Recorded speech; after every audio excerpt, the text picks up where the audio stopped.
ठीक है, तो हम लोग आगे का आज देखते हैं। होमवर्क सब बना रहे हो?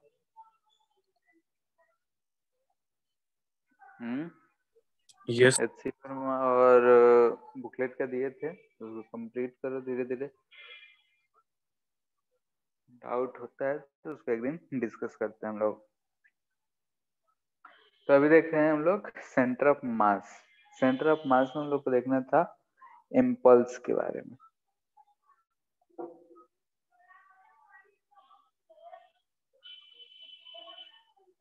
ठीक है, इम्पल्स इसको हम लोग जे से लिखते हैं। ये जो होता है वेक्टर क्वांटिटी होता है। जैसे कि हम लोग जानते हैं कि जो हम लोग फोर्स लिखते हैं, फोर्स को लिखते हैं change in momentum upon time. ठीक है, अगर लेट से कि जैसे कि अगर हम यहाँ पे कोई हमारे पास एक सरफेस है, इस पे हम एक छोटा सा बॉल को ड्रॉप करते हैं, तो बॉल जो आता है यहाँ टकराता है और ये फिर ऊपर की तरफ जाने लगता है। तो ये जो टकराता है, यानी कि हम बोल सकते हैं कि ड्यूरिंग कोलिजन के समय अगर हम टाइम की बात करें तो टाइम जो होता है बहुत ही कम होता है। ठीक है, बहुत कम टाइम होता है। तो जो ये बॉल अगर सरफेस से टकराया और सरफेस से टकराने के बाद जो फोर्स लग रहा होगा, यानी कि सरफेस उस पे एक नॉर्मल फोर्स लगा रहा होगा, और वो फोर्स क्या कर रहा होगा, बहुत ही कम समय के लिए लग रहा होगा। तो ऐसे फोर्सेस जो बहुत ही कम समय के लिए लगते हैं, वैसे फोर्सेस को हम लोग बोलते हैं इम्पल्सिव फोर्स। और जो इम्पल्स कहलाता है वो चेंज इन मोमेंटम कहलाता है।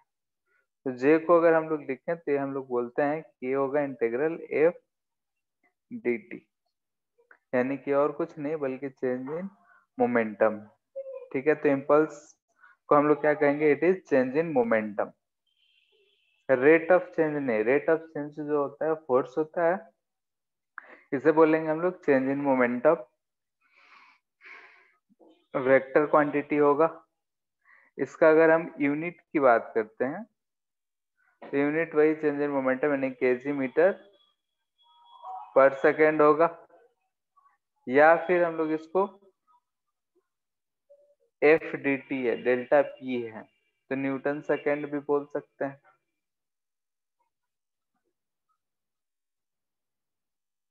ठीक है, यानी कि जे होगा वेक्टर क्वांटिटी होगा। अगर वेक्टर क्वांटिटी है तो डायरेक्शन क्या होगा, तो डायरेक्शन यहाँ ध्यान रहे कि जो हम डायरेक्शन लिख रहे हैं ये एलोंग चेंज इन मोमेंटम होगा। ठीक है, यानी कि जिधर भी मोमेंटम चेंज होगा, यानी कि change in momentum delta P के लॉन्ग।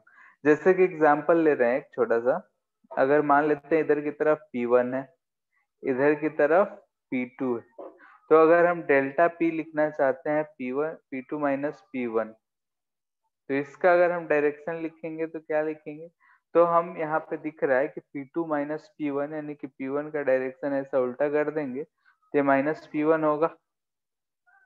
Yes sir. ठीक है, अब अगर हम P2 माइनस P1 की डायरेक्शन का बात कर रहे हैं तो ट्रेंगल लॉ लगा सकते हैं या पैरेललोग्राम लॉ लगाओ, जो भी लॉ लगाओ, और ऐसे कह सकते हो कि ये जो डायरेक्शन आएगा इधर कहीं आएगा, ये डायरेक्शन जो होगा डेल्टा पी का होगा। ठीक है, पैरेललोग्राम लॉ या ट्रेंगल लॉ ऑफ एडिशन जो भी सुइटेबल लगे, यानी कि हम इस डायरेक्शन में करें कि इस डायरेक्शन में डेल्टा पी आ रहा है और वही डायरेक्शन क्या होगा, चेंज इन इम्पल्स का डायरेक्शन होगा। तो इम्पल्स हम लोग डिफाइन करते हैं कि impulse change in momentum. Change in momentum कब, इफ टाइम जो हो बहुत कम समय के लिए हो। ठीक है, चेंज इन मोमेंटम कहते तो हैं, लेकिन जो समय होना चाहिए चेंज इन मोमेंटम का वो बहुत कम होना चाहिए। जैसे कि अगर ये बॉल जो आके सरफेस से टकराया और अपने डायरेक्शन चेंज कर दिया, जो भी हुआ उसमें जो चेंज इन मोमेंटम था वो बहुत ही कम समय में हुआ है। तो वैसे जो चेंजेस आते हैं उसको हम बोलते हैं इम्पल्स। जैसे बॉल रखा हुआ है, हम आके किक कर दिए।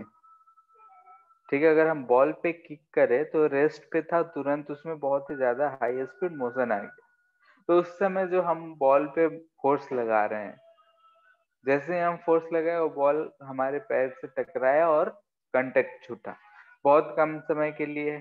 तो वैसे फोर्स जो हम लोग जो चेंजेस आ रहे हैं, चेंज इन मोमेंटम, उसको बोलते हैं इम्पल्स।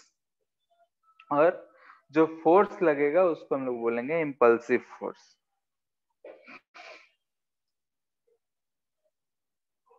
और जो हम लोग ये छोटे समय के लिए जो फोर्स लगा रहे हैं, इस फोर्स को बोलेंगे हम लोग इम्पल्सिव फोर्स। यानी कि यहीं पे अगर ये जो फोर्स लग रहा है, यानी कि force acting for very small time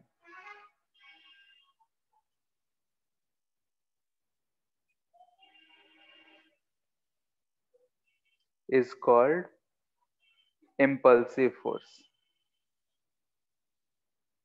ठीक है, इसके बारे में हम लोग और चर्चा करेंगे, कौन सा फोर्स इम्पल्सिव है, कौन सा नहीं है, किस केस में इम्पल्सिव होगा। जैसे कि रस्सी में हम एक बॉल बांधने झटका से खींचे तो भी इम्पल्सिव है, और कंटिन्यूअस से खींचते हैं तो नॉन इम्पल्सिव है। तो इम्पल्सिव फोर्सेस के बारे में हम लोग चर्चा करेंगे, कौन कौन से फोर्सेस जो है इम्पल्सिव होंगे। अब यहाँ पे इससे और हम क्या, यहाँ से और हम क्या कह सकते हैं, हम यहाँ से कह सकते हैं कि area under F and T, ठीक है, गिव्स इम्पल्स। ठीक है, जो आएगा इम्पल्स ऐसा आएगा, यानी कि अगर हमारे पास एफ है, इधर टी है, हाँ टाइम बहुत कम समय रहता है, लेकिन फिर भी हम बोल सकते हैं कि जो एरिया आएगा फोर्स वर्सेस टी है, तो ये हमको इम्पल्स मिलेगा, जे मिलेगा, चूंकि ये एफ टी टी होता है।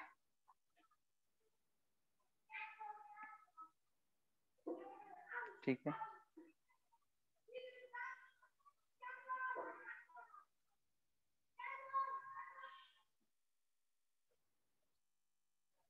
एक क्वेश्चन है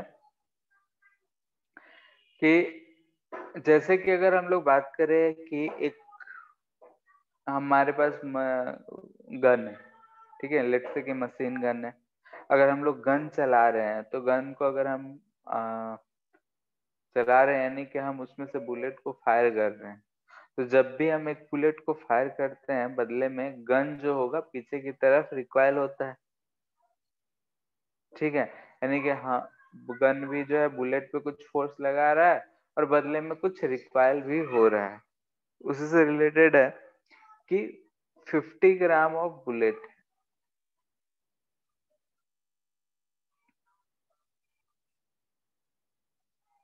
ठीक है, एक एक बुलेट का जो वेट है वो 50 ग्राम है, और स्पीड जो है of each bullet from gun. ठीक है, गन से जो रिलीज हो रहा है उस ईच बुलेट, अगर सबका स्पीड की बात करें तो सारा 1 किलोमीटर पर सेकेंड है।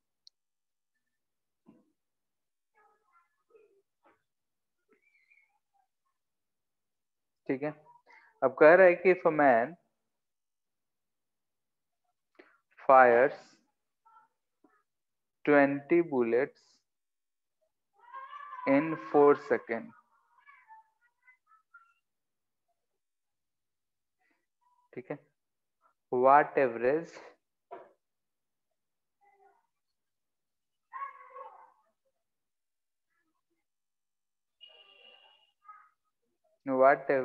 force does he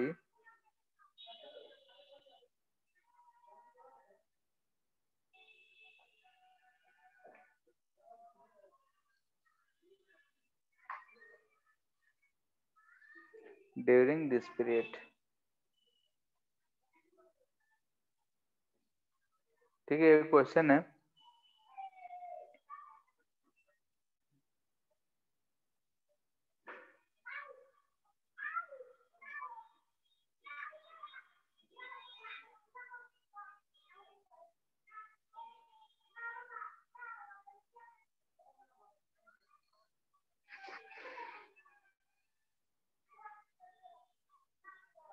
कितना आया?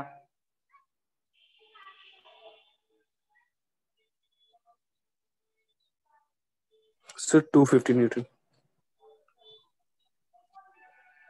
सर ठीक है, क्या करना है? हाँ सर ठीक है, 250। हमको क्या करना है कि change in momentum upon time, तो हम एक बुलेट के लिए निकाल रहे हैं, हम टोटल इनटू हम एन बोल दे रहे हैं। एन क्या है? Number of bullets. एक बुलेट के लिए delta P by delta T into for one bullet into क्या कर रहे हैं हम? एन। एन क्या है? Number of bullets. बस सिंपल है। क्या कर सकते हैं? 50/1000 इनटू केजी में कर लिए। डेल्टा पी यानी कि पहले रेस्ट में था, वो 1 किलोमीटर पर सेकंड से यानी कि 1000 मीटर पर सेकंड से जाएगा, ये कट जाएगा, कोई दिक्कत नहीं है। 4 × 20 बुलेट्स, ये 250 आ जा रहा है। यानी कि ऑन एन एवरेज 250 न्यूटन का फोर्स लगाया होगा आदमी ने उस पे। और भी ऐसे ऐसे क्वेश्चंस कैलकुलेट करेंगे, बल्कि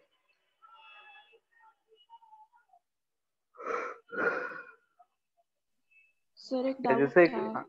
हाँ सर एचसी वर्मा का क्वेश्चन नंबर 24-25। ठीक है, वो बोले तो कि अभी जो क्वेश्चन है उसको करो, उसको हम लोग एक दिन करके पूरा डिस्कस कर लेंगे, अच्छी वर्मा भी और बुकलेट भी।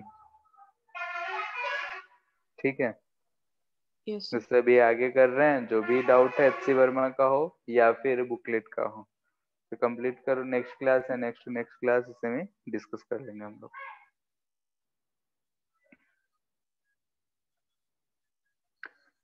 अब ये इसके बारे में हम लोग और चर्चा करेंगे, फोर्सेस के बारे में, इम्पल्सिव फोर्स। तो उसी का एक एग्जांपल ले रहे हैं कि आखिर कितना होगा, आखिर देखते हैं। जैसे कि लेट से कि अगर हमारे पास एक बॉल है, ठीक है, 1 kg का है, नीचे ये जा रहा है लेट से कितना, 5 मीटर पर सेकंड से, ठीक है।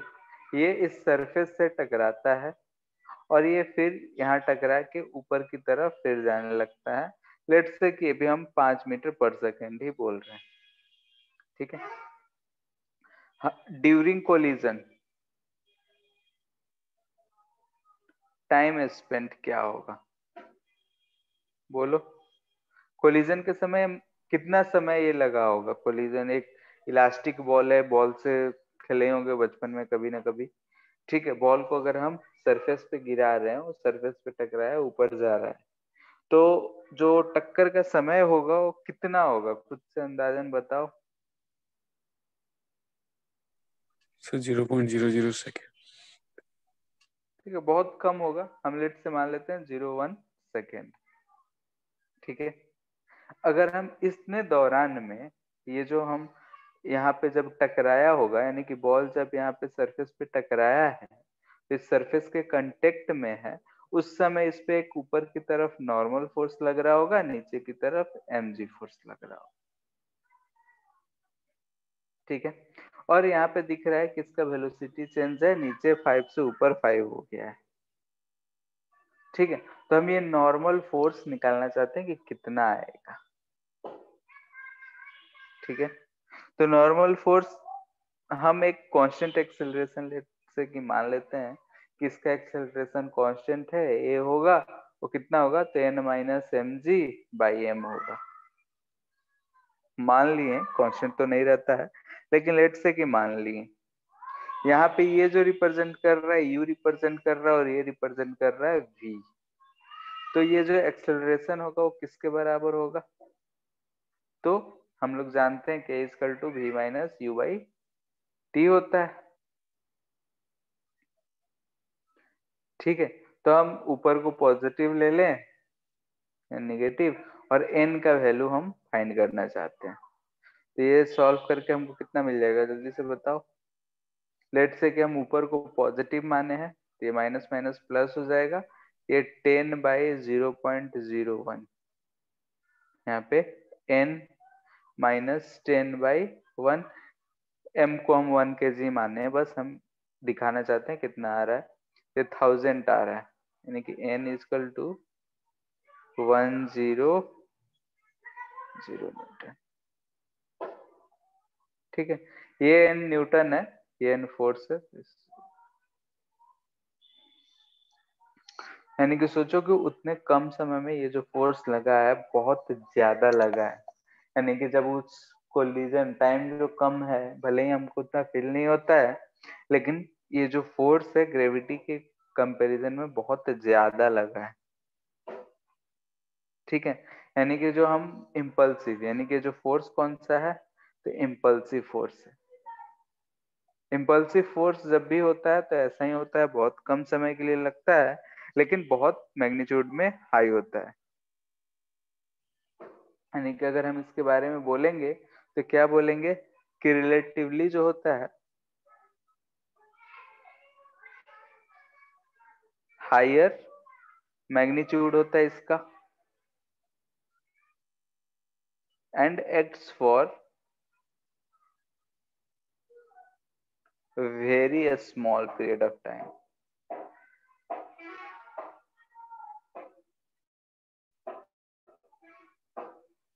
ठीक है, देखे होगे कि कराटे ये सब जो दिखाते हैं, ठीक है, कराटे लोग दिखाते हैं उसमें ब्रिक्स को तोड़ते हैं। ठीक है, जैसे हाथ से मार के मोटे मोटे ब्रिक्स को तोड़ देते हैं। तो वहां पे देखे होगे कि जब वो लोग हिट करते हैं ईंट पे, तो जो हिट करने का समय होता है ना, कि हिट करके तुरंत हाथ को पीछे खींचते हैं। ऐसा नहीं होता है कि मार के उस पर ज्यादा देर तक कंटेक्ट, यानी जो कंटेक्ट होता है दोनों में, यानी कि जब हम ब्रिक पे हिट करते हैं वो लोग तो बहुत कम समय देते हैं। यानी कि टक्कर का टाइम जो है जितना कम रहे, टाइम अगर हम कम करते हैं तो जो इम्पल्सिव फोर्स हो जाएगा वो ज्यादा हो जाता है, क्योंकि change in momentum upon time है। टाइम को हम जितना कम कराएंगे चेंज इन मोमेंटम जो आएगा उसके हिसाब से हमको लगेगा कि ये बहुत ज्यादा फोर्स लगता है। तो कभी भी वो सब जो ट्रिक्स होते हैं तो बहुत ही मतलब टाइम का गेम होता है कि हाँ टाइम बहुत कम रहेगा तो फोर्सेस बहुत ज्यादा लगेंगे। तो इम्पल्सिव फोर्स ऐसा फोर्स है जो बहुत कम समय के लिए लगता है और रिलेटिवली इसका अगर मैग्नीट्यूड की बात करें तो बहुत ज्यादा होता है।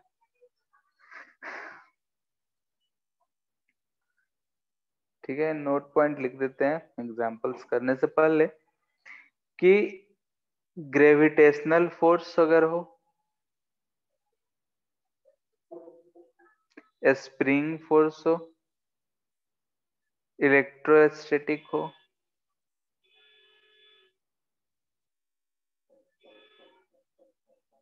ये सारे जो होंगे नॉन इम्पल्सिव होते हैं।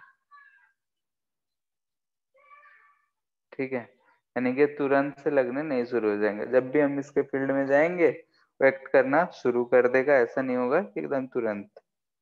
जनरल केसेस में, हाँ स्पेशल केसेस में हम लोग इसको इम्पल्सिव बना सकते हैं कि इलेक्ट्रोस्टैट है तुरंत हम चार्ज लेके चले जाएं। ठीक है, फिर भी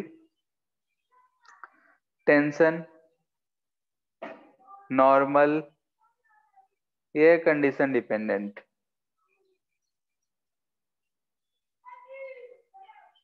ठीक है, ये कंडीशन टू कंडीशन डिपेंड करते हैं, कभी इम्पल्सिव भी होगा कभी नॉन इम्पल्सिव भी होगा। ठीक है, और थर्ड, चूंकि हम देख रहे हैं कि इम्पल्सिव फोर्सेस का जो मैग्नीट्यूड है वो बहुत हाई है, तो इम्पल्सिव फोर्स को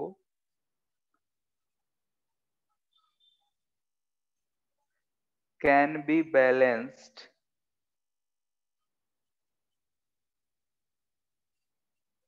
only by impulsive force। Sir हाँ, सर टेंशन के बाद क्या लिखे हैं? नॉर्मल।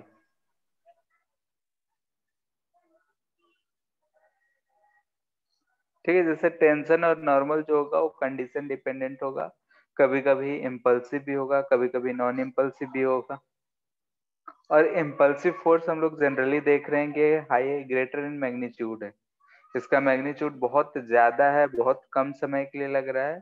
तो इसको अगर बैलेंस करना होगा तो बैलेंस भी कोई ना कोई इम्पल्सिव फोर्स ही करेगा।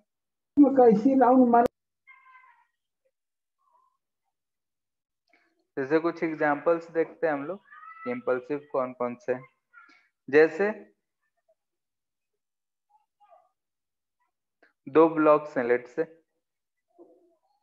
ठीक है, ये इधर जा रहा है किसी स्पीड v1 से, ये इधर जा रहा है किसी स्पीड v2 से। यहाँ पे अगर हम ध्यान से देखें तो इस पे ये जो ब्लॉक है, ब्लॉक पे एक ऊपर की तरफ ऐसा सरफेस नॉर्मल लगा रहा होगा n1, ये इस पे ऐसा सरफेस लगा रहा होगा n2, ठीक है। और ड्यूरिंग कोलिजन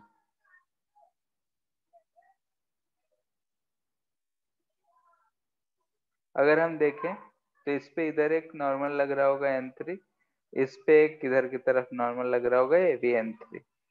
तो हमको दिख रहा है कि ड्यूरिंग कोलिजन इस पे n1 तो लग ही रहा होगा, इस पे n2 लग रहा होगा, और n3 जो है दोनों सरफेसेस आफ्टर में टकराए हैं, दोनों आपस में टकराए हैं, तो दोनों पे एक नॉर्मल लगा होगा ऐसा। तो हमको तीन तीन नॉर्मल दिख रहा है। इसमें से इम्पल्सिव और नॉन इम्पल्सिव अगर हमको बताना हो तो कौन कौन सा होगा बताओ। इम्पल्सिव की N3. बात करें, हाँ, n3 जो होगा बहुत कम समय के लिए लग रहा है और उसका मैग्नीट्यूड इसके कंपेरिजन में हायर होगा। n1 n2 जो है कॉन्स्टेंटली लग रहा है, mg के बराबर होगा। तो नॉन इम्पल्सिव की बात करेंगे तो यहाँ पे n1 n2 जो होगा नॉन इम्पल्सिव होगा और n3 जो होगा इम्पल्सिव होगा। तो वही बोले कि टेंशन जो होगा कंडीशन डिपेंडेंट होगा, केस डिपेंडेंट होगा, ठीक है।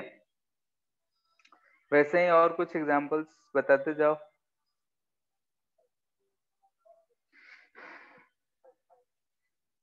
एक बॉल है, अगर हम इस पे हिट करें, यहाँ जाके टकराया और फिर इधर की तरफ चला जाएगा। यहाँ पे हम जानते हैं कि ड्यूरिंग कोलिजन यहाँ पे एक नॉर्मल लगेगा। नॉर्मल कैसा होगा यहाँ पे? So impulsive. Sir impulsive. Impulsive होगा, ठीक है।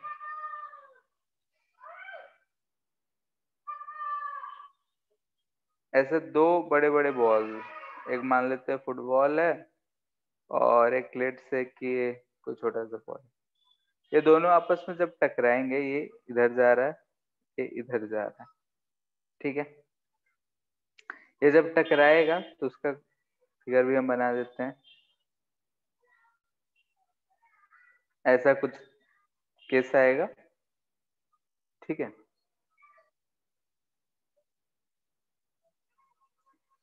अब इस पे जो फोर्सेस लग रहे होंगे ध्यान से देखें। यहाँ पे हम बोल रहे हैं इसको n1, इस पे जो लग रहा होगा n2, यहाँ पे इधर की तरफ लग रहा होगा n3, ये इधर की तरफ लग रहा होगा इस पे n4, ठीक है। अगर एक डायरेक्शन के हिसाब से देखेंगे तो n3 n4 लगभग सेम ही होगा। खैर, इसमें से हमको बताना है कि इम्पल्सिव कौन है, कौन कौन सा इम्पल्सिव होगा, कौन कौन सा नॉन इम्पल्सिव होगा। Sir M3 N4 impulsive. और बाकी और N1 N2 non impulsive. Non impulsive,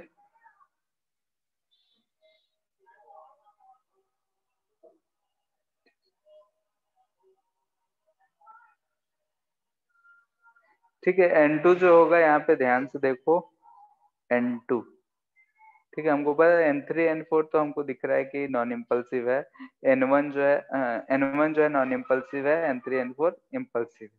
लेकिन n2 के बारे में गौर से सोचो, उसके बाद बोलो।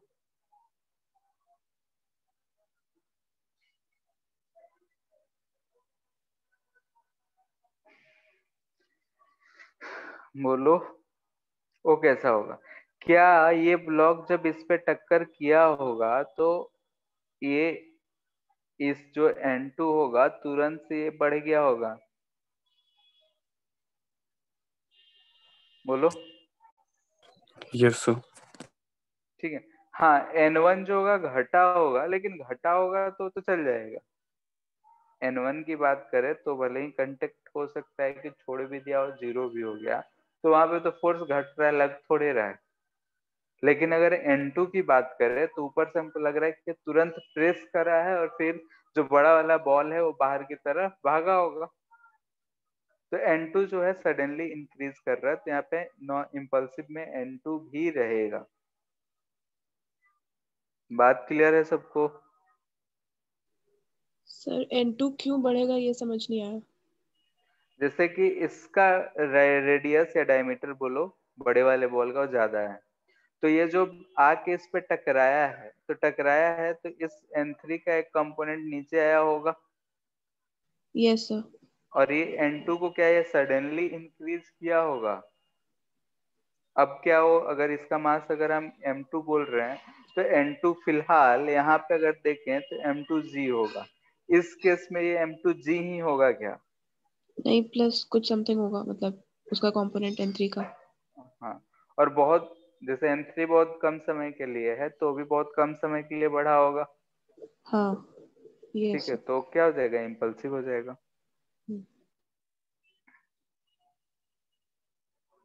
जैसे कि अगर ऐसा ही कहते, कौन सा नंबर है,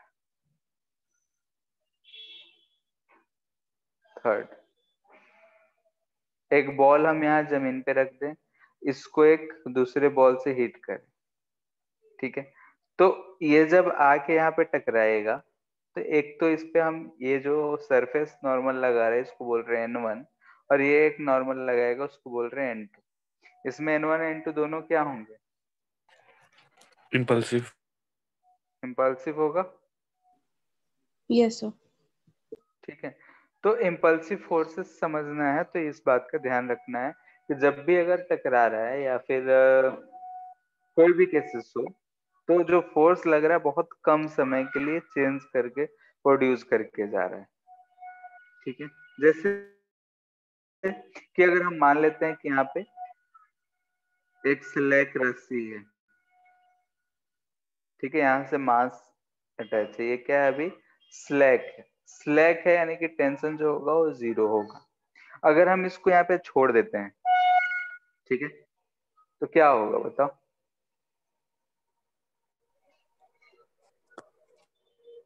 तो एक इम्पल्सिव फोर्स लगेगा।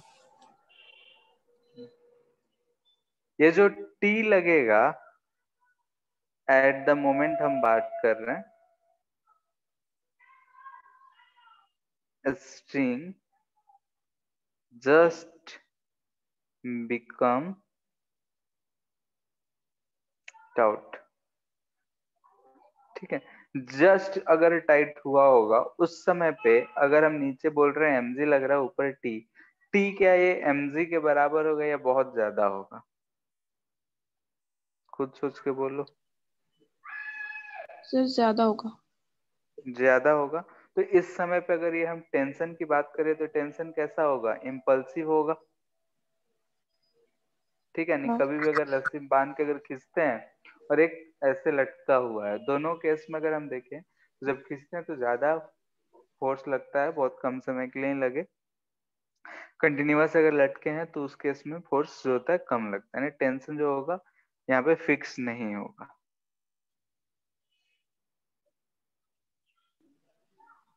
सर, लेकिन ज्यादा क्यों हो जाएगा वो नहीं पता चला। जैसे कि हम छोड़ रहे हैं तो चेंज इन मोमेंटम जा रहा है, जैसे कि ब्लॉक मान लेते हैं कि एच हाइट यहाँ से यहाँ तक गिरा, टाइट हो गया, तो एच हाइट आया तो यहाँ पे ब्लॉक के पास वेलोसिटी था।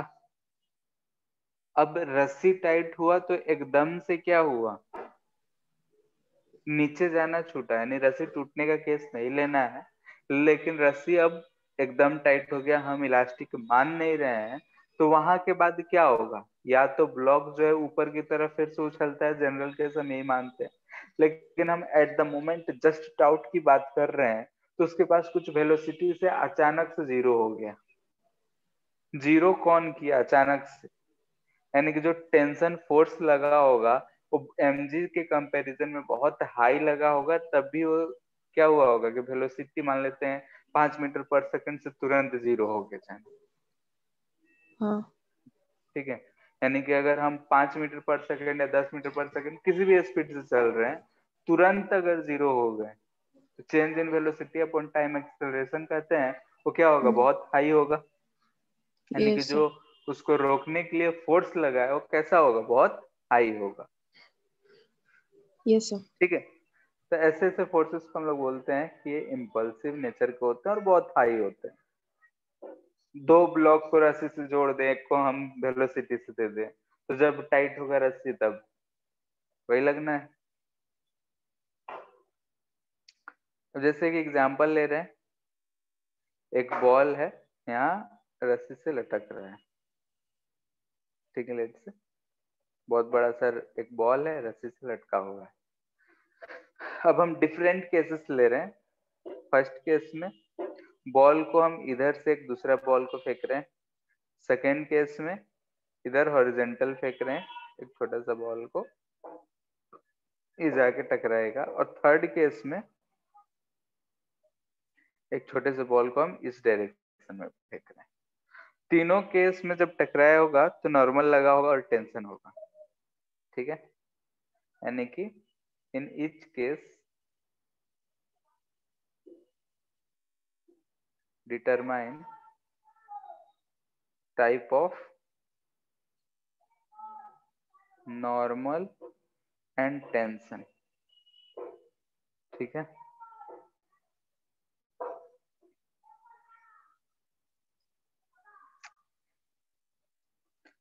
बोलो फर्स्ट केस में क्या होगा। सिर्फ दोनों इम्पल्सिव।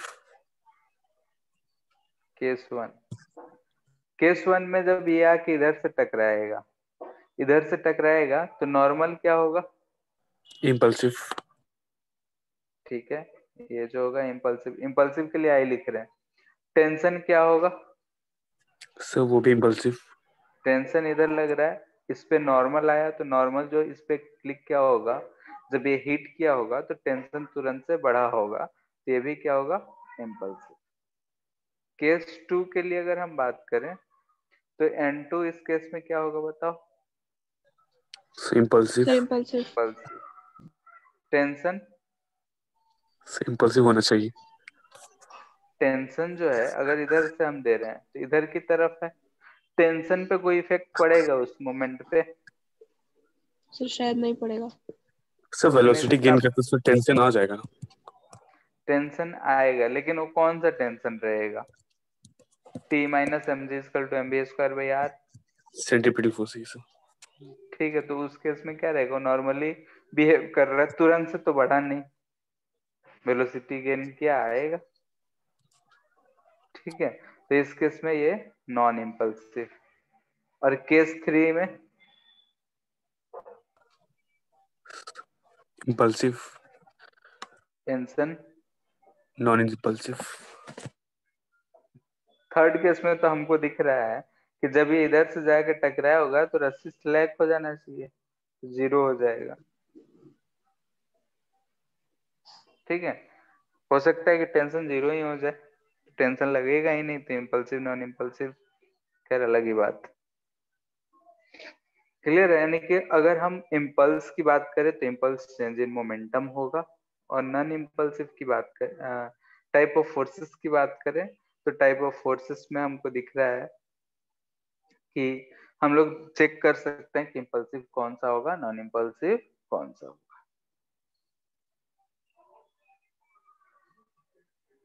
मान लेते हैं कि यहाँ पे दो ब्लॉक्स रखे हुए हैं, ऐसे स्ट्रिंग से कनेक्टेड है, दोनों रेस्ट में है, दोनों का मास m ही है, a है, ये b है, फ्रिक्शन जो है स्मूथ है, यानी कि म्यू इक्वल टू 0 है। कह रहे हैं कि एक अब छोटा सा बुलेट जो है, ठीक है, इसका भी मास m है, ये स्पीड u से जाता है, ठीक है, सी और b में एम्बेड हो जाता है।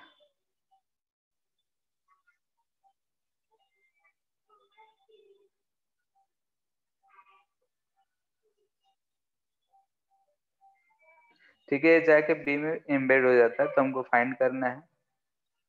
फाइंड वाला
क्वेश्चन क्लियर है? यस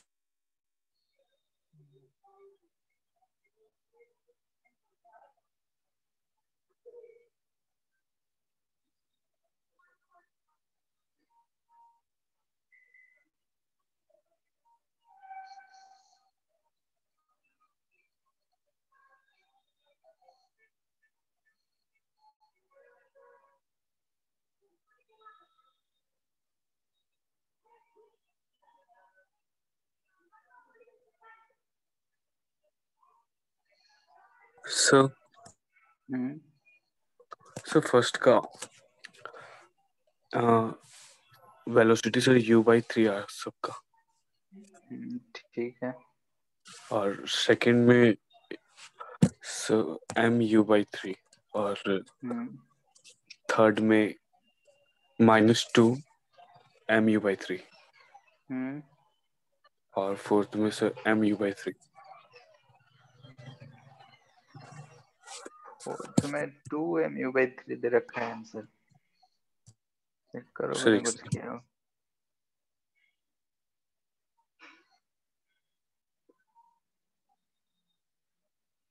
इनिशियल रेस्ट है ना? हम्म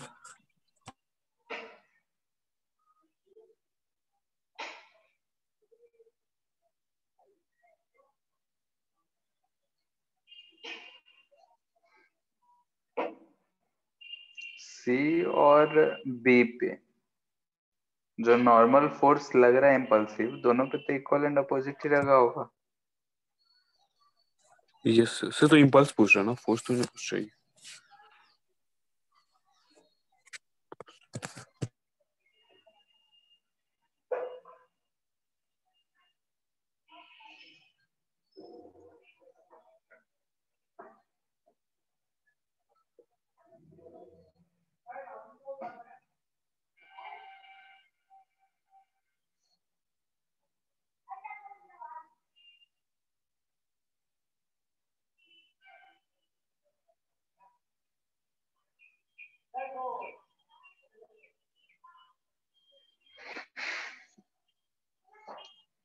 आ गया सबका? देखो, जैसे कि अगर नहीं आया हो तो फर्स्ट अगर बात करें, तो अगर हम सबको ए बी सी को एक सिस्टम मान ले तो नेट एक्सटर्नल फोर्सेस हमको जीरो दिख रहे हैं। जो भी फोर्स लगेगा वो एक तो नॉर्मल लगेगा, यानी कि सी और बी जब टकराएगा तब, और टेंशन इन स्ट्रीम। लेकिन अगर हम ए बी सी तीनों को एक सिस्टम मान लिए, तो जो ए और बी के बीच में नॉर्मल लग रहे हैं वो इंटरनल हो गए। टेंशन जो है ए और बी पे लग रहा है वो भी नॉर्मल इंटरनल हो गया। तो इंटरनल हो गया तो हम यहाँ पे बोल सकते हैं कि सिंस एफ एक्सटर्नल जो है जीरो है, अगर हम सिस्टम माने हैं एबीसी को, तो यहाँ से हम बोल सकते हैं कि डेल चेंज इन मोमेंटम जो होगा, यानी कि मोमेंटम कंजर्व रहेगा, P initial equal to P final रहेगा। इसका मतलब अगर हम बात करें तो initial momentum mu, final momentum तीनों ब्लॉक्स यानी कि दोनों ब्लॉक्स प्लस जो बुलेट है तीनों साथ साथ चलेंगे तो हम बोल सकते हैं 3mv। यहाँ से हमको v मिल जाएगा u/3। इसमें किसी कोई दिक्कत है तो बोलो, ठीक है। यानी कि ऑल कंसिडर्ड एज सिस्टम, ठीक है। यानी कि हम ए बी सी तीनों को कंसिडर कर लिए कि एक सिस्टम है। तो अगर वो सिस्टम है तो एक्सटर्नल फोर्स हमको 0 दिख रहा है, तो हम टोटल सिस्टम के लिए इनिशियल मोमेंटम को फाइनल मोमेंटम से कंजर्व करा सकते हैं, इनिशियल इक्वल टू फाइनल बोल सकते हैं और ऐसा। अब आते हैं सर हम लोग इम्पल्सिव 3mv क्यों लिए? बुलेट जो होगा वो तो जाके रेस्ट पे चल, मतलब उसका तो फाइनल वेलोसिटी 0 हो जाएगा ना। एम्बेड होने का मतलब अच्छा, इसमें जाएगा धस जाएगा और फिर साथ साथ तो भी चल रहा होगा, हाँ ठीक है। अब अगर हम बात कर रहे हैं impulse on A due to, यानी कि हम बात कर रहे हैं टेंशन dt किस पे, ए पे, यानी कि ये चीज हम बात कर रहे थे, हम क्या बोल सकते हैं चेंज इन मोमेंटम ऑफ ए, यानी कि हम अब इंटरनल से को अंदर से देख रहे हैं। यानी कि अब यहाँ पे मेरा सिस्टम सिर्फ ए है, ठीक है, और ए पे हमारा फोर्स इधर की तरफ टेंशन लग रहा है, हम बी और सी को देख भी नहीं रहे हैं। तो ये टेंशन जो होगा ए में मोमेंटम चेंज करा होगा और वो कितना किया होगा, तो इनिशियली 0 था, फाइनल mu/3 और इनिशियल 0 था, यानी कि mu/3 किया होगा।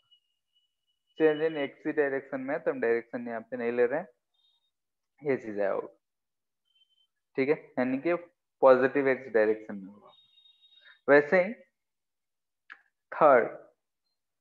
थर्ड जो है सी के लिए नॉर्मल का एनडीटी पूछा जा रहा है। एनडीटी अगर हमसे पूछा जा रहा है तो चेंज इन मोमेंटम ऑफ सी की अगर हम बात कर रहे हैं, तो सी की चेंज इन मोमेंटम की अगर हम बात कर रहे हैं तो हम सिर्फ सी ब्लॉक को देखेंगे। तो सी ब्लॉक जो है फाइनली कितने स्पीड से चल रहा है, u/3, यानी कि हम क्या लिखेंगे mu/3 उसका फाइनल होगा, माइनस इनिशियली वो mv से भी चल रहा था, यानी कि -2mu/3,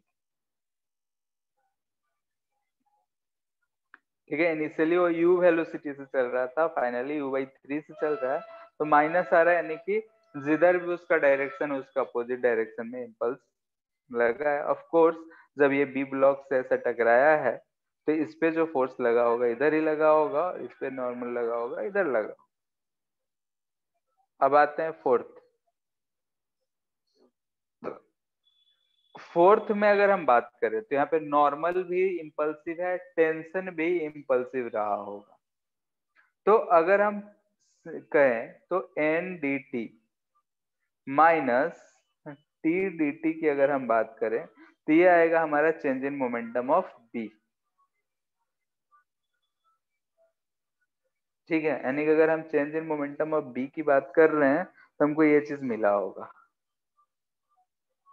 क्लियर है। यानी कि इम्पल्स ऑफ नॉर्मल और इम्पल्स ऑफ टेंशन का जो रिजल्टेंट होगा वो चीज आया होगा। रवि यस सर, आ गया। ठीक है, क्या गलती था पता चला?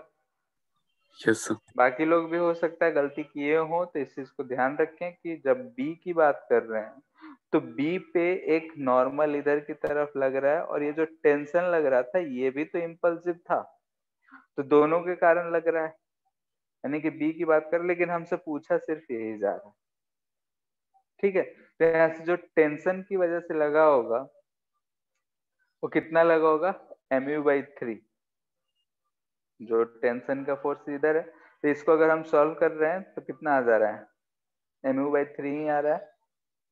तो अगर हम इंटीग्रल एन डी टी लिखें तो ये हमको आ जाएगा 2mu/3, ठीक है, और टी डी टी लिखेंगे तो ये mu/3, ये बी के लिए हम लिख रहे हैं। तो एन डी टी अगर ध्यान से देखो तो इसका उल्टा हो जाएगा और टी डी टी जो है मैग्नीट्यूड वाइज डायरेक्शन हम पहले से यहाँ माइनस लगा चुके हैं, अपोजिट डायरेक्शन में है तो हम यहाँ से माइनस कर सकते हैं यहाँ पे अगर लिखे तो। क्लियर है? यस एक्चुअली में ये जो डेल्टा टी है दोनों के लिए सेम होगा, और टी और एन ही हम लोग मेन देख रहे हैं ना, तो एन दोनों केस में, सी के केस में, बी के केस में सेम है, टी ए के केस में और बी के केस में सेम है। तो एक्चुअली में हम उसी चीज को भले ही इम्पल्स बोल रहे हैं, लेकिन चेंज इन मोमेंटम, जो चेंज इन टाइम है वो दोनों के लिए सेम है।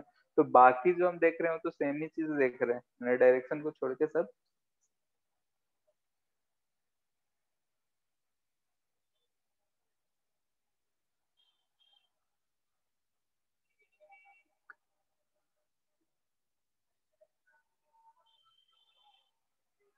ठीक है, एक रस्सी है, स्ट्रिंग है, यहाँ पे मास है 1 kg का, इसको हम रिलीज कर रहे हैं।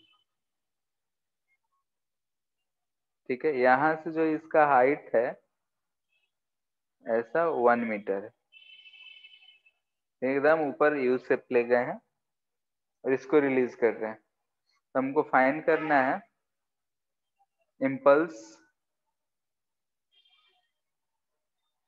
Due to string.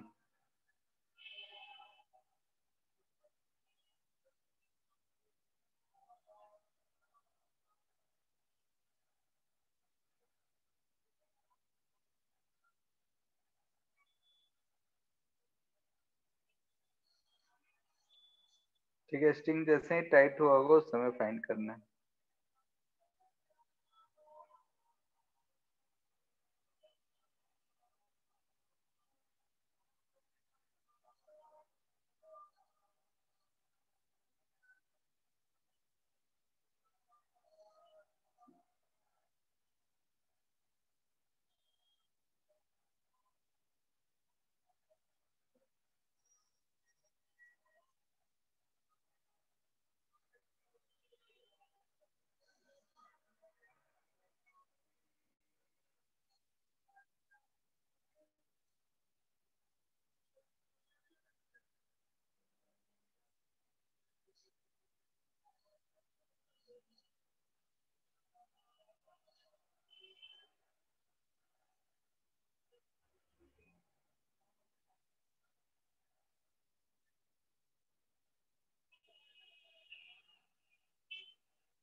हो गया। सो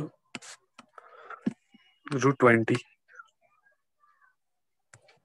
√20 नहीं, जब डाउट होगा तो बॉल कितना ट्रेवल करा होगा? 2 मीटर। ठीक है, अगर यहाँ से यहाँ तक की बात करें टाइट होने से पहले तक, तो यहाँ पे इसके पास वेलोसिटी जो होगा वो तो जीरो होगा, यानी कि यहाँ पे वेलोसिटी जीरो होगा।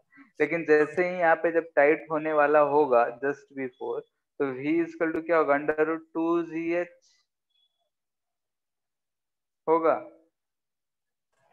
h है यस 2, यानी कि √40 मीटर पर सेकेंड होगा। यही आता है ना सॉल्व करके, याद है? किसी यस भी यस बॉल एच हाइट से अगर हम ड्रॉप करते हैं तो क्या होता है? √2gh इतना वेलोसिटी होगा। तो जब हम इम्पल्स की बात कर रहे हैं, यानी कि टी डी टी की बात कर रहे हैं, तो और कुछ नहीं, P final minus P initial होगा। पी फाइनल यानी कि 1 इंटू √40 माइनस 0, यानी कि √40 आ जाएगा।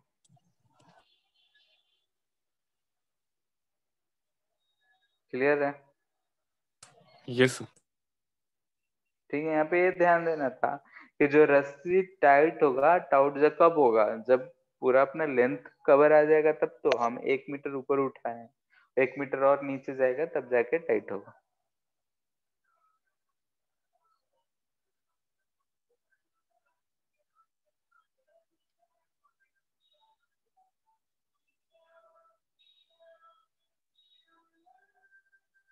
ठीक है, हॉरिजॉन्टल सरफेस पे सब कुछ रखा हुआ है। रस्सी है एक, फिर से ऐसा है, ये ए है, ये बी है, ए और बी की दूरी एल है, and length of a string जो है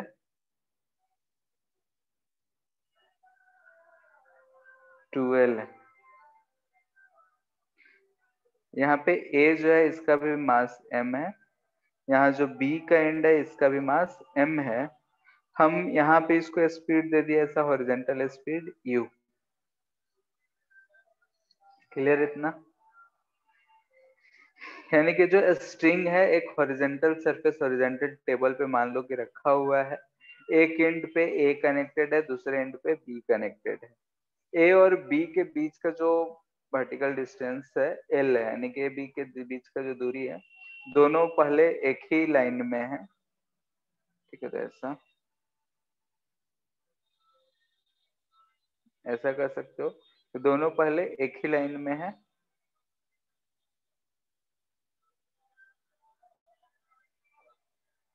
ठीक है, ऐसा हम मान सकते हैं।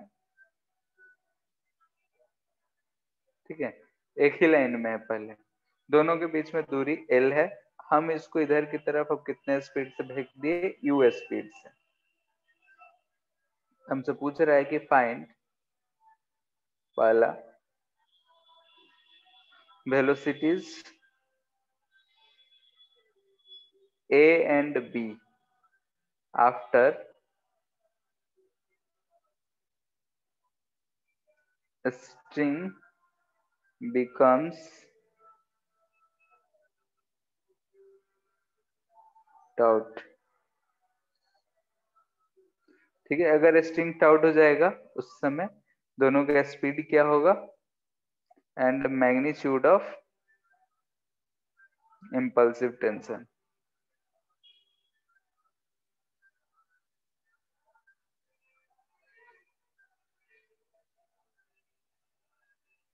यानी कि हमसे ये कह रहा है कि इंटीग्रेशन टी डी टी कितना होगा।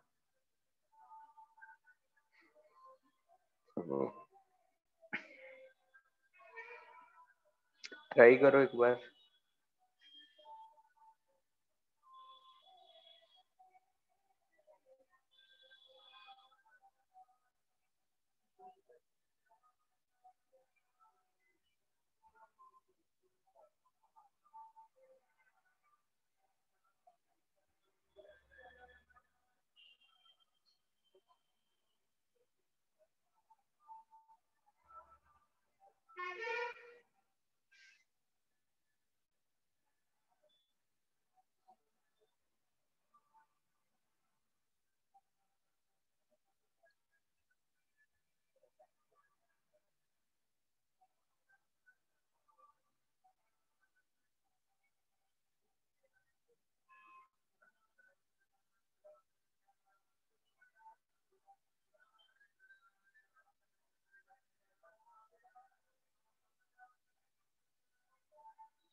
हो गया।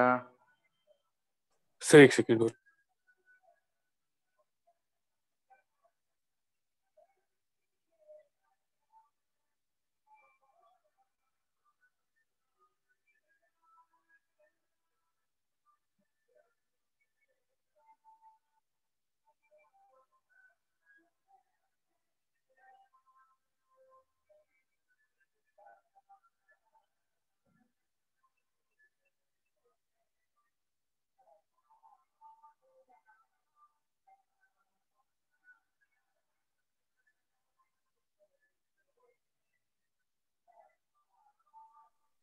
Sir √3u/4। √3u/4 किसका, ए का? Yes hello, sir. ठीक है। बी का कितना आ रहा है? सर यू बाई 2 और सर इसका स्पीड बताना, वेलोसिटी बताना। स्पीड ही, वेलोसिटी के लिए डायरेक्शन। सर सर 2 और कंपोनेंट आ रहा है सर उसका, बी का। स्पीड बताओ। तो स्पीड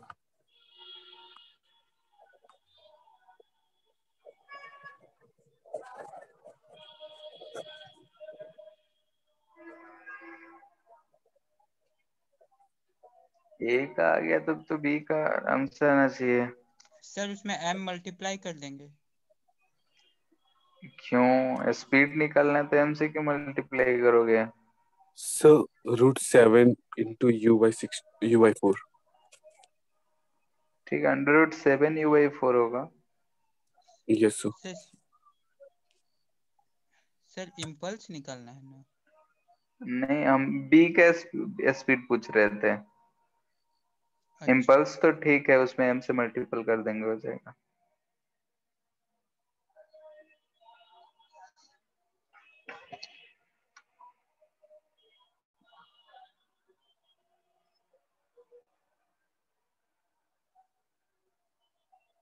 ठीक है, जैसे कि अगर हम देखें, पहले ए तो यहाँ पे था, अभी भी यही रहेगा। ये बी जो है यहां से चलता हुआ यहाँ तक आ गया है। ये जब लेंथ इसका 12 हो गया तब ये स्ट्रिंग टाइट हो गया होगा। पहले से इसकी डिस्टेंस ये एल बात करें तो ये एल है। तो हम अगर इस एंगल को थीटा बोलते हैं तो ये हम साइन थीटा, हमको दिख रहा है कि साइन थीटा होता है परपेंडिकुलर बाय बेस, जो कि 1/2 दिख रहा है, यानी कि थीटा जो है 30 डिग्री है, ये हमको दिख रहा है। ठीक है, अब अगर हम यहाँ पे आते हैं इसके, तो यहाँ पे इसका स्पीड जो था u था। स्ट्रिंग है तो हमेशा बुद्धिमानी यही कहता है कि हम इसके जो कंपोनेंट्स ले, एक स्ट्रिंग की तरफ ले। स्ट्रिंग का हमेशा कंपोनेंट लिया जाता है क्योंकि स्ट्रिंग जिधर जा रहा है उधर जा रहा है। तो यहाँ से अगर हम u बात करें तो ये भी हमको थीटा दिख रहा है, ये u cos थीटा का दिख रहा है हमको, और ये u sin थीटा दिख रहा है। ठीक है, बिफोर कोलिजन की बात करें, अगर बिफोर कोलिजन कर रहे हैं टाउट बी के लिए, तो बी जो है इधर u से जा रहा था। ठीक है, बिफोर कोलिजन की बात करें, जस्ट बिफोर की बात कर रहे हैं, इधर u से जा रहा था, यानी कि ये u sin थीटा था और ये u cos थीटा था। लेकिन जैसे टाइट हुआ तो ये u cos थीटा यहाँ पे u cos थीटा नहीं रह जाएगा, इसलिए हम यहाँ पे क्या लिख रहे हैं, इधर भी क्या है, जस्ट आफ्टर टाउट की बात कर रहे हैं।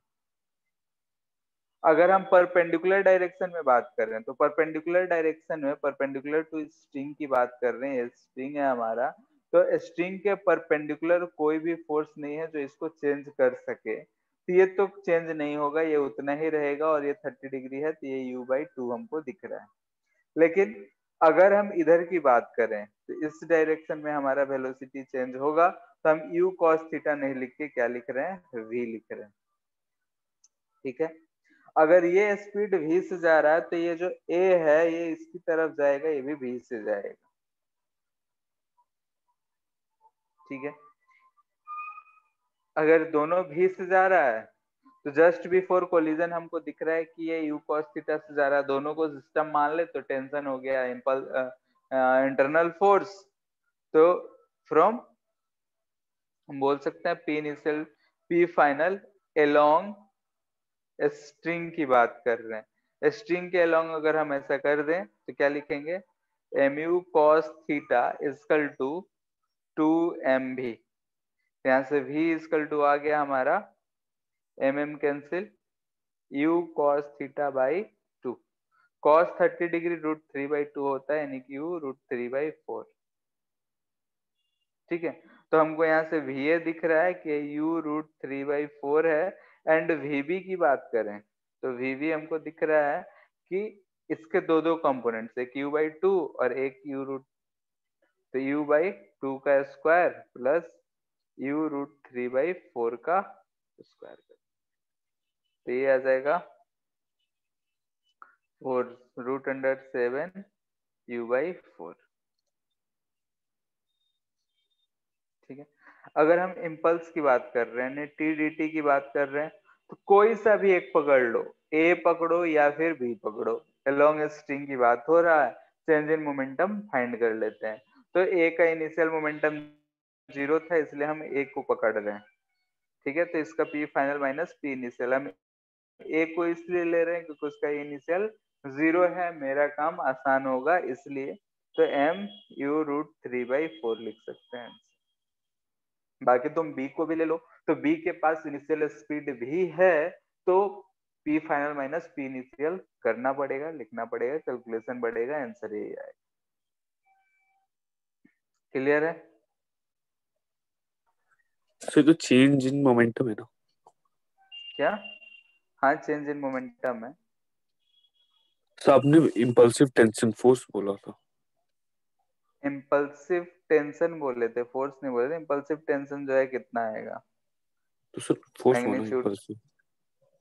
टाइम दिया नहीं रहेगा, कैसे पता करोगे? यहाँ पे लिखे भी थे कि represents integral T D T. तो इम्पल्सिव टेंशन तो ठीक है, एक ही चीज रिप्रेजेंट कर रहा है, लेकिन जब तक हमको टाइम नहीं पता रहे तो हम टेंशन कैसे पता करेंगे? तो इसलिए यहाँ पे लिख लिए थे कि ये चीज। यस।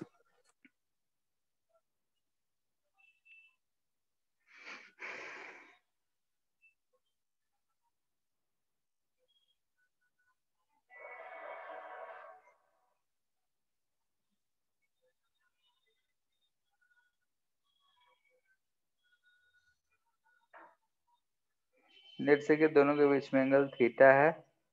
यहाँ पे एक बॉल है, इधर जा रहा है ये v वेलोसिटी से, मास m है, जाके टकराएगा, फ्रिक्शन 0 है।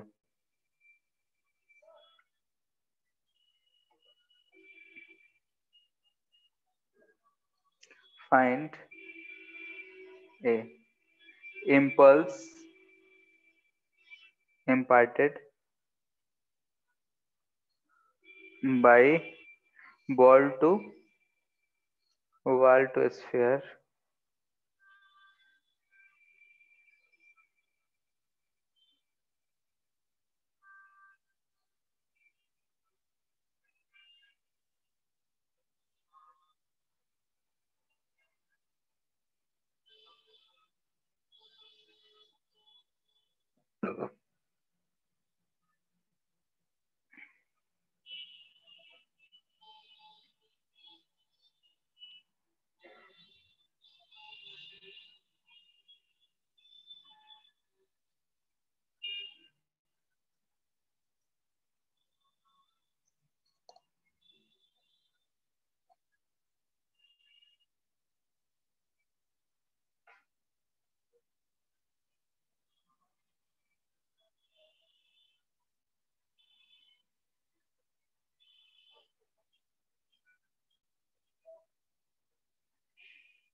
अच्छा ये दे रखा है कोलिजन जो है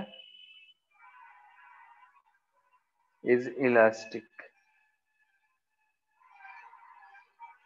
ठीक है, कोलिजन इलास्टिक होने का मतलब कि टकराने के बाद स्पीड भी इसका इस साइड हो जाएगा, डायरेक्शन ऑफ स्पीड अब इधर भी हो जाएगा।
So first का 2mu sin theta.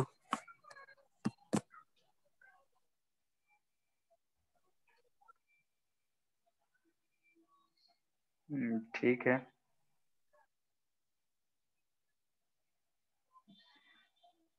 ऐसा रहा इम्पल्स तो J1 sin थीटा अगर हम लिखें तो ये हमको कितना मिल जाएगा, 2mv के बराबर कॉसेक आएगा, तो J1 इक्वल टू आ जाएगा 2mv cosec theta.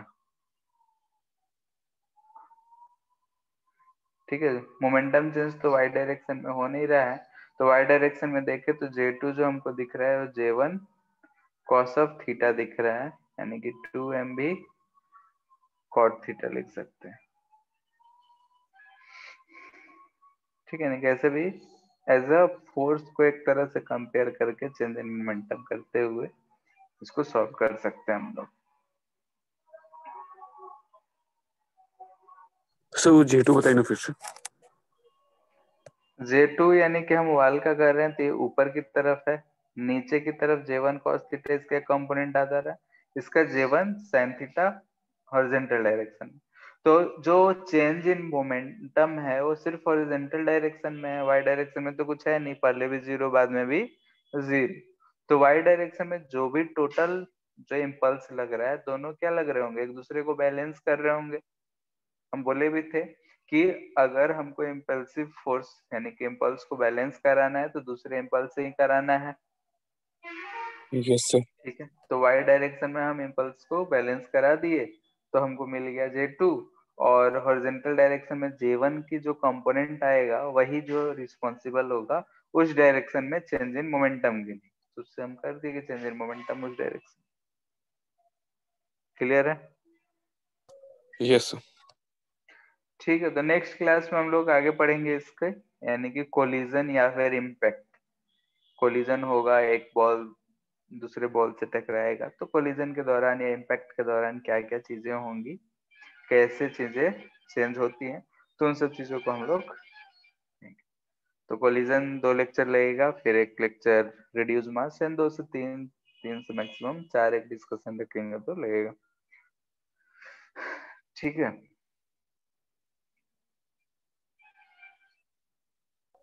Yes sir. ठीक है, फिर आज के लिए Thank you sir. Thank you, thank sir. You to